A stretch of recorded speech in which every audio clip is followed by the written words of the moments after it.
During the 5th generation of consoles, there was no denying that the PlayStation 1 had a vastly larger library of titles than its competitor, the Nintendo 64. And while I personally found that as a case of quantity over quality, where the N64 had more quality titles overall in my opinion, the PS1 had numerous iconic franchises that cemented the platform's success.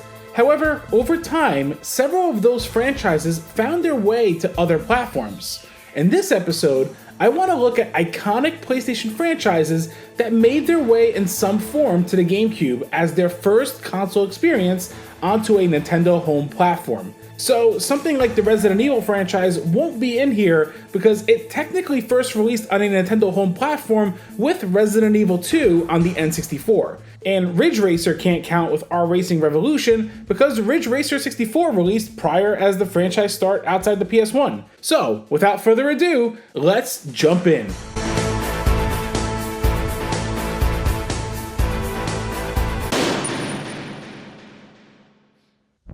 Now, before we dive into my list, I'm gonna pass the video over to my good friend Andy, aka Pac-Man Case, to discuss what is a PS1 essential that found its way to the GameCube. So Andy, take it away.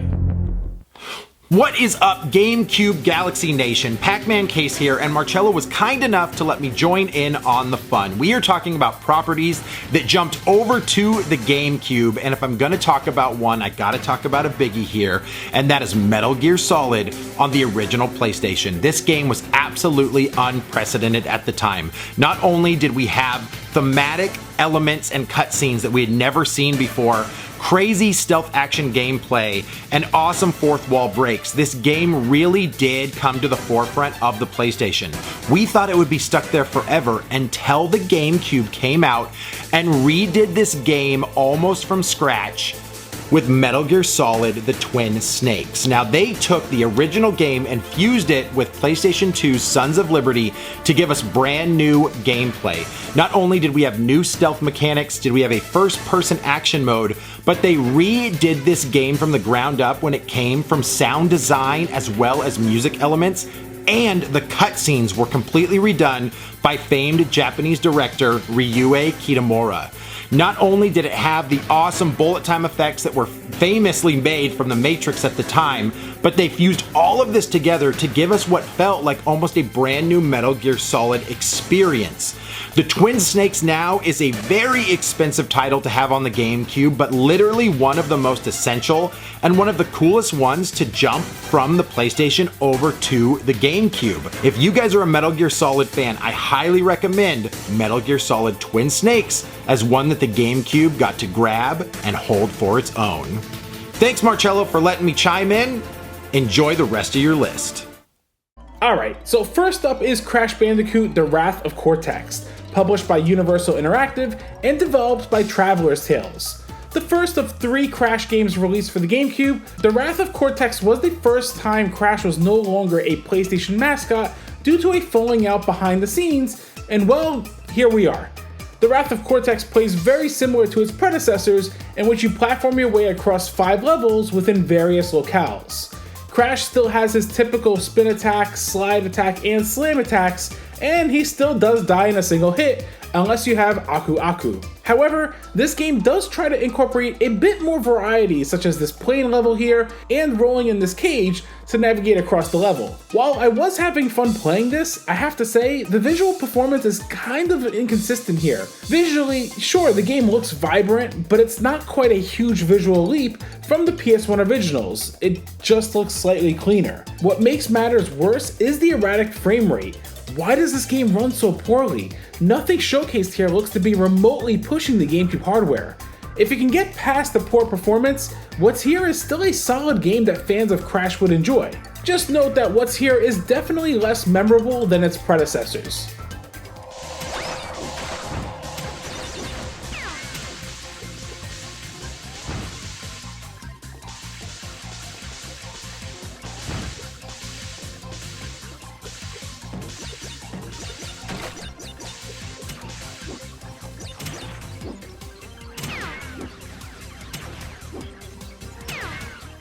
Next up is Crash Nitro Kart, published by Vivendi Universal Games and developed by Vicarious Visions. Essentially a follow-up to Crash Team Racing on the PS1, Nitro Kart has Crash and crew teleported to an alien coliseum and must accept Emperor Velo the 27th's challenge if they want to save their home planet. Here you can choose between Team Crash or Team Cortex to tackle the adventure mode. The adventure mode setup is identical to the original PS1 classic, in which you drive around a hub world to tackle a level or challenge and must earn trophies, gems, and keys to progress through the game.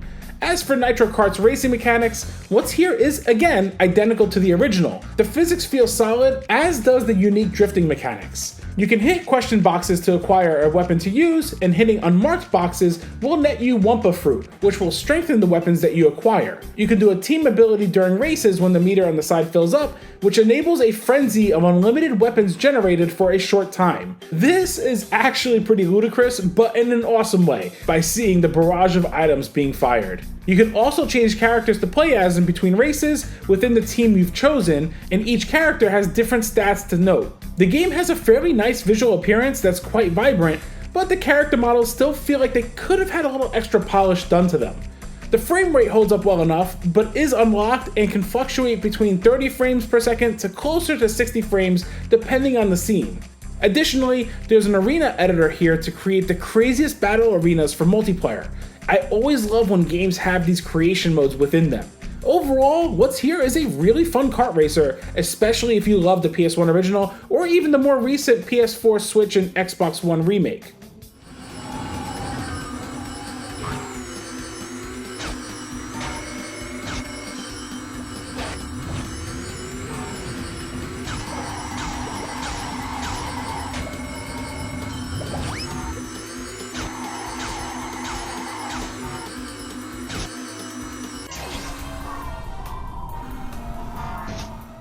Wrapping up the Crash trilogy of games on the GameCube is Crash Tag Team Racing, published by Vivendi Universal Games and developed by Radical Entertainment.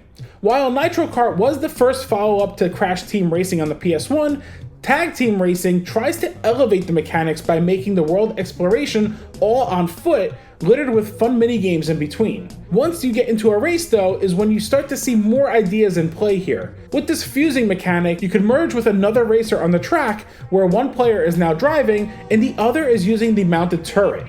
This idea actually feels like a nice evolution to the Mario Kart Double Dash two-person kart mechanic, but makes it far more exciting in my opinion.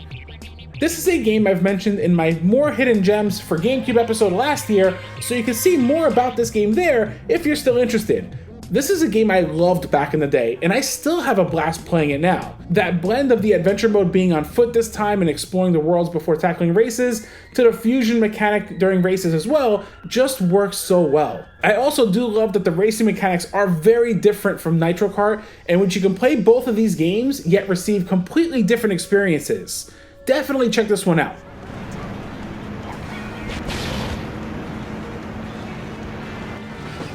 Back up and get that guy.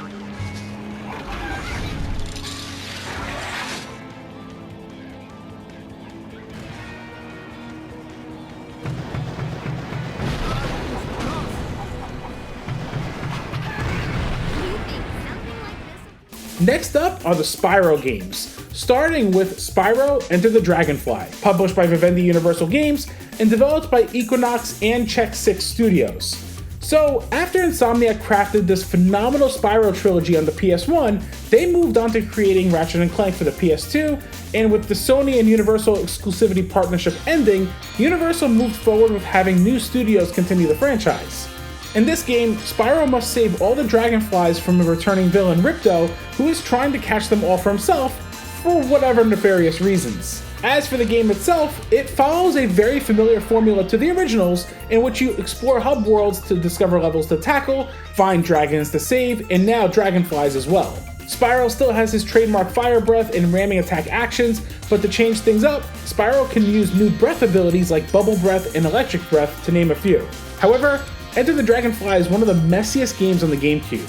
The frame rates are very erratic, and the visual art design is very underwhelming for the most part, which makes the low frame rate just questionable at best. Spyro's animations and character model looks great, but others barely look a touch above the PS1's designs. As poorly optimized as it is, I still had some mild entertainment playing this, but that was due to Stuart Copeland's great soundtrack that retains the original musical themes. Otherwise, yikes, this one is rough and definitely a poor start for this franchise going multi-platform.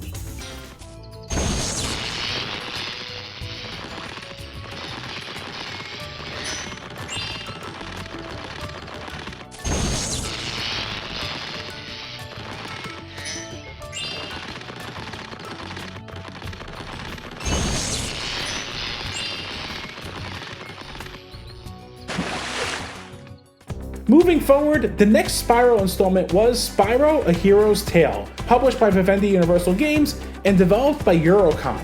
After the mess of the predecessor, Eurocom was given a chance to make a new Spyro game for the 6th gen consoles.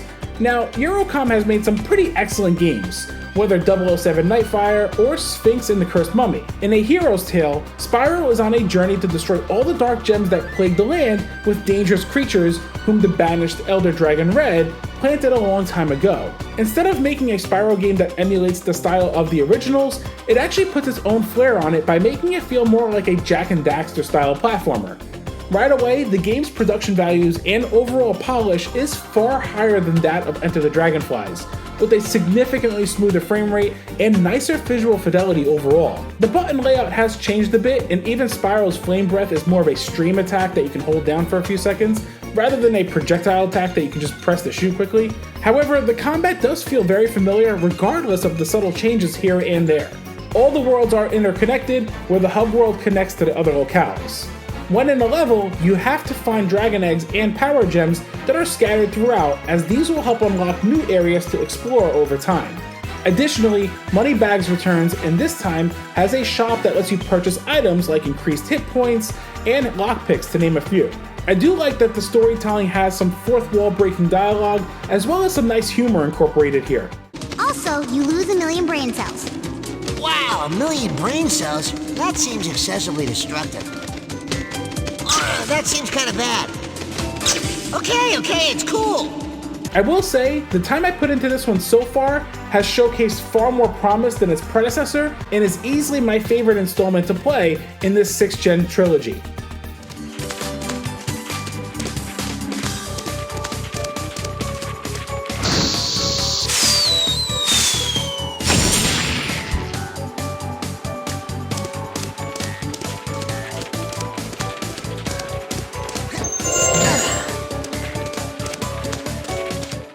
And speaking of the term trilogy, here is the final Spyro installment for the 6th gen, The Legend of Spyro: A New Beginning, published by Sierra and developed by Chrome Studios. Poor Spyro couldn't land a concrete developer after leaving Insomniac's hands from the PS1 era. Anyway, this installment was essentially a reboot for the franchise. Here, players were introduced to Spyro's origin story, and publisher Sierra even invested in Hollywood actors to provide voiceover work. Actors like Elijah Wood, David Spade, and Gary Oldman all lend their work here and do a very good job, to be honest.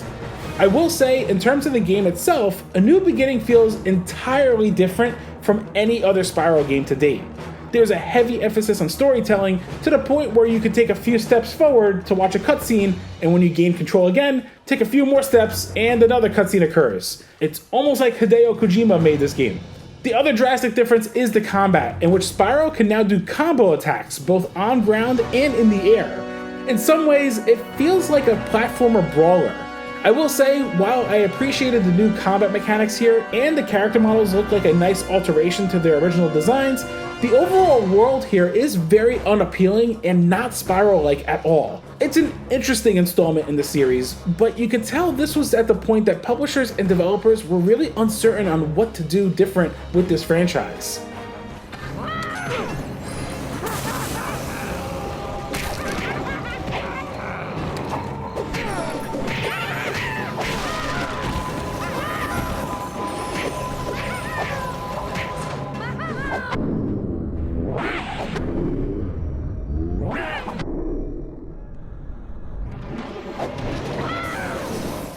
Next up is a series that honored our veterans and their struggles in World War II, which is Medal of Honor Frontline, published by EA and developed by EA Los Angeles. Medal of Honor was an immensely popular PS1 franchise, and Frontline was the first installment of the 6th gen that also went multi-platform. Right from the beginning, players are put into the boots of Lieutenant Jimmy Patterson storming Omaha Beach during D-Day. This opening sequence was unlike anything else of its time, and it still impresses me today. Throughout the campaign, the game has you taking down Nazis and putting a stop to them from launching their secret weapon. And mind you, this game is heavily based on true events. This game showed a glimpse of what the greatest generation of people went through to fight for our freedoms. Gameplay is solid with weighty gunplay for its time, and realizing that the weaponry in World War II was nothing like today's, but incredibly effective nonetheless. Part of the game's experience is the fantastic audio design that immerses you into the battles, and the excellent score by Michael Giacchino. Frontline was ported to the GameCube and Xbox almost 6 months after the PS2 release, and while the port could have tried to take better advantage of the GameCube's hardware, it was great to experience this franchise on a Nintendo platform. They did add in a 4-player split-screen multiplayer for this version, which serves as a nice alternative to some deathmatch FPS gaming. A great military first-person shooter that's still a good time to play today, and also serves as a reminder of what this brave generation went through. Over there! Help me move up the beach to the seawall! We're getting spotted! I'll give you some covering fire! Now move out!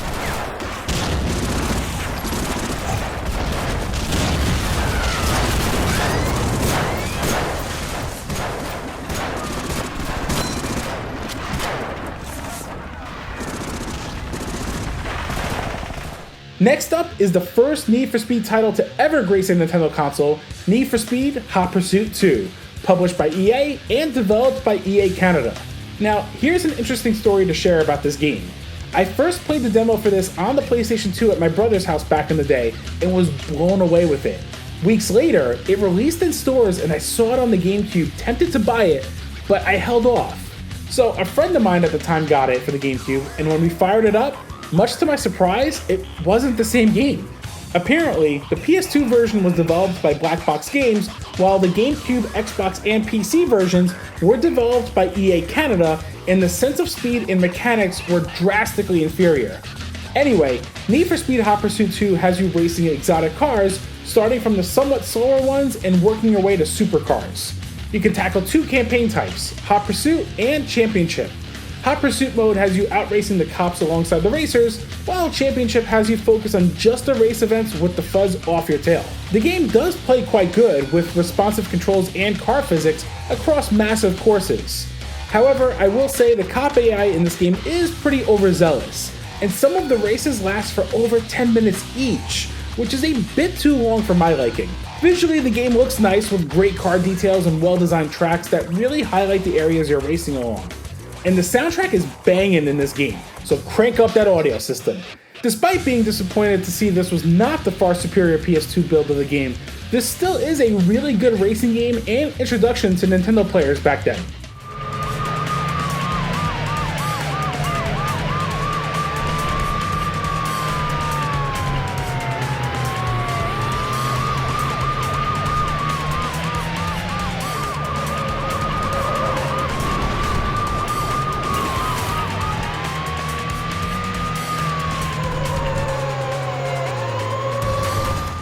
Wrapping things up is Tomb Raider Legend, published by Eidos and developed by Crystal Dynamics. After the critical failure of Tomb Raider Angel of Darkness, leading Core Design to shut down its studio, Crystal Dynamics was given the franchise to try and revitalize it. With creator Toby Gard also back on board, Tomb Raider Legend brought us the most agile version of Lara Croft to date, as well as badassery. While the Tomb Raider franchise first hit Nintendo consoles via their handheld Game Boy Color, Tomb Raider Legend marked the first time the series hit their home platforms. Now, I won't dive too deeply into this, as I've actually done a very in-depth review for this one on the channel, which the link in the card above can take you to, or the link in the description down below as well. What I will say about this is Tomb Raider at its peak for me personally, and seeing the GameCube get my favorite installment in the franchise is just a chef's kiss. This game is just amazing with an excellent story, incredibly responsive gameplay, and a soundtrack that fires on all cylinders. If you need more convincing, please watch my review, and I promise you, you will rush out to get the game right after that.